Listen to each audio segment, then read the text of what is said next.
Okay, now let's talk about various theories of leadership emergence. What's some of the theories behind how leadership emerges? Well, one theory is implicit leadership theory, and the idea behind implicit leadership theory is that everybody has particular kinds of personal theories that may be implicit, maybe kind of under the surface, but a general idea of what a leader should be like, what leadership is about. Okay, and we all have these implicit leadership theories, maybe somewhat different ideas about what makes a good leader, what makes an effective leader, and so on. And so it turns out that the leadership group that emerges is going to be a leadership that matches the group's implicit leadership theories. And if there's a good match between the implicit leadership theory of the group and the characteristics of the potential leader, then that person would most likely become a leader because it matches what the group's expectations are. Furthermore, a leader might intuit the implicit leadership theories of the people in his or her group, and therefore using that information might make themselves a better match, matching what the group's expectations are. So again, that's that reciprocity, that back and forth between the leader and the group in terms of adapting and becoming better leaders.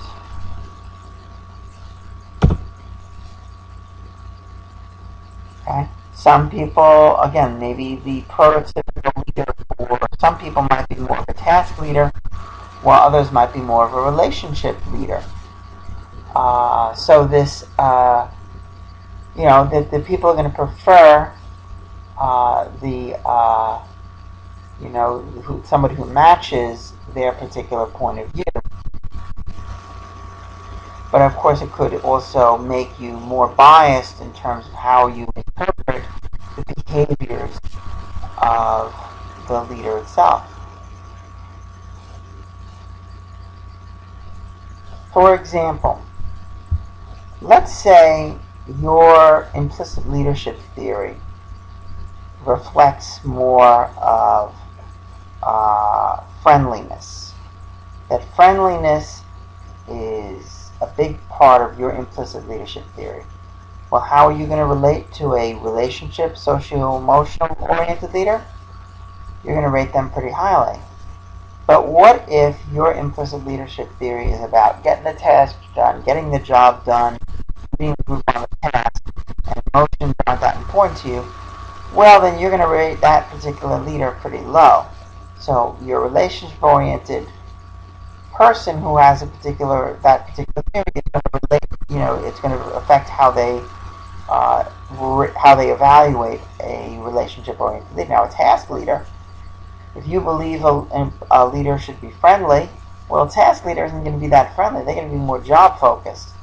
You're not going to rate that person that highly. But if you have if you don't think the relationship is that important, you're going to rate that good task leader very highly.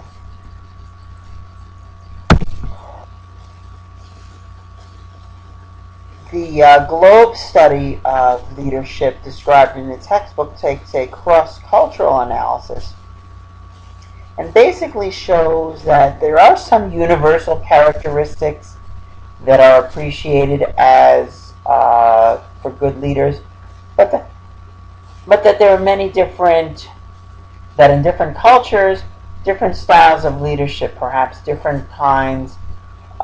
Maybe some cultures are going to be more happy with charismatic leadership than other cultures. So what might work in one culture might not work as well in another. Social identity theory, talk about that again, plays a role in leadership emergence. The idea is that the leader and the group, they have to kind of fit each other, and that the leader kind of shapes the group's identity. So essentially people become They identify with the group. The leader has to kind of inspire people to identify with the group, and that's essentially what makes a good leader, is getting people all to identify with the group leader as well. Leaders tend to be prototypical. If the idea is that the group may have a prototypical viewpoint about what a leader is, maybe that implicit leadership theory we talked about. So they would, the leader should match closely to the prototype to be effective, and so that should match with what the group is looking for. The leaders have to favor the in-group over the out-group. They have to be positive about their own group, biased toward their own group, the group that they're leading, and kind of like biased perhaps against the other group. Say, put down the other group to engage in out-group derogation versus in-group, and have in-group favoritism, so they see their own group as special. So the effective leaders, according to social identity theory, are making the group more identifying with the group, making the people in the group more identifying. It says like, this group is, I'm identifying with this group. This group is I'm identifying with it. This is who I want to see myself as a group member. Social role theory. Alice Eagley talks about in women and how that plays a role in the kinds of styles that men and women have toward leadership, as well as the circumstance that men are going to seem to be more likely to become leaders than women.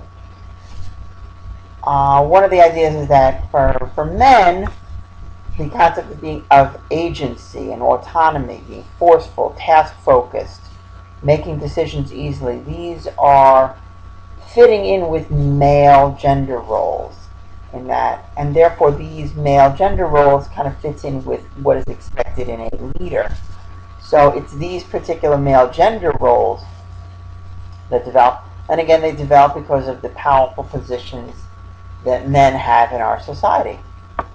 On the other hand, communal leaders, cheerful, supportive, again relationship oriented, this keeps coming up, tend to be more likely in women. So these are the different kinds of leadership styles for males and females, but they really come about not just because some are they're men and women, but because of the roles that are expected. For example,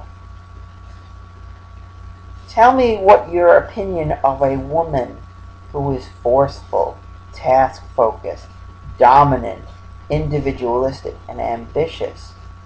How do you see women who have those leadership-like qualities? Well, when they're coming from women, they're often not appreciated. They're not looked at in a very positive way. Oftentimes women could be called the B word because of being assertive. But assertiveness is an important characteristic of a good leader. So, in many ways, women are hesitant to take leadership roles because the roles of a leader violate the traditional sex roles that are expected of them. And hopefully this will change. For example, I see Hillary Clinton as a very assertive woman who would be a very effective leader, who has already shown effective leadership. Regardless of what political affiliation you have, she's definitely shown leadership ability. And therefore, she would certainly be qualified to be President of the United States. And she has many of these qualities here that maybe fit more the male stereotype. But I think it's become more accepted for women to have these roles and to embrace the role of leadership. And I think that we're moving in that direction. Terror management theory takes an interesting approach to leadership. The idea is that everybody, we all have an awareness that we're all going to die. We have an awareness of our own mortality. And we're not just walking around every minute of every day thinking, oh my God, I'm going to die. We all know we're going to die, but we don't necessarily, it's not necessarily on our mind all the time. However, there might be circumstances which are called mortality salients, where our mortality comes to the forefront in our minds, where we might think about our own death. There might be certain circumstances that make us think about, oh my God, I just had a close call. I almost died, you know. These are kinds of certain circumstances that make you think about your own death. You know, maybe your country was just bombed by another country, and now your life, your country is being threatened. Well, now, in order to protect your self-esteem, you might want to look for a leader who is very charismatic and is going to take the charge. So basically, people who have a high degree of mortality salience, who are essentially afraid that their existence is threatened, they are going to seek those charismatic, group-centered leaders that are going to lead the charge, that kind of thing.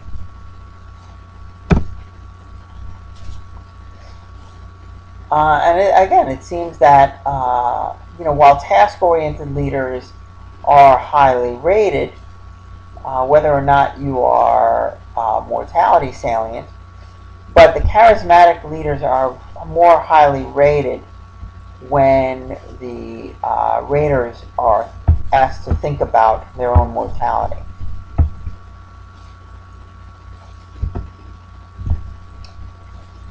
Evolutionary theory has again, can be applied in terms of leadership. When you think about how we as a species survive, we are a social species. So we survive by working together, living together in groups. Well, in those kind of circumstances, survival of the fittest, you can't do it all by yourself. You need to be able to rely on others to help you. So in these kinds of circumstances, to deal with the complex environment around us to help us survive, leaders are helpful in terms of guiding the group in the direction towards survival, towards successful reproduction, towards being able to find food, care for the children, protect themselves from danger. Leaders are going to be very effective at helping the group deal with this. It's not every man for yourself. It's a matter of the group working together, and having a leader can provide coordination and direction. And an interesting finding here, comparing whether or not people are going to choose men or women as leaders, has to do with whether there is a threat for kind of infighting in your own group, or if there is a threat from another group. If there's the infighting, the women are thought to be better at trying to help foster group harmony, getting everybody getting along. Again, that relationship oriented that we keep talking about.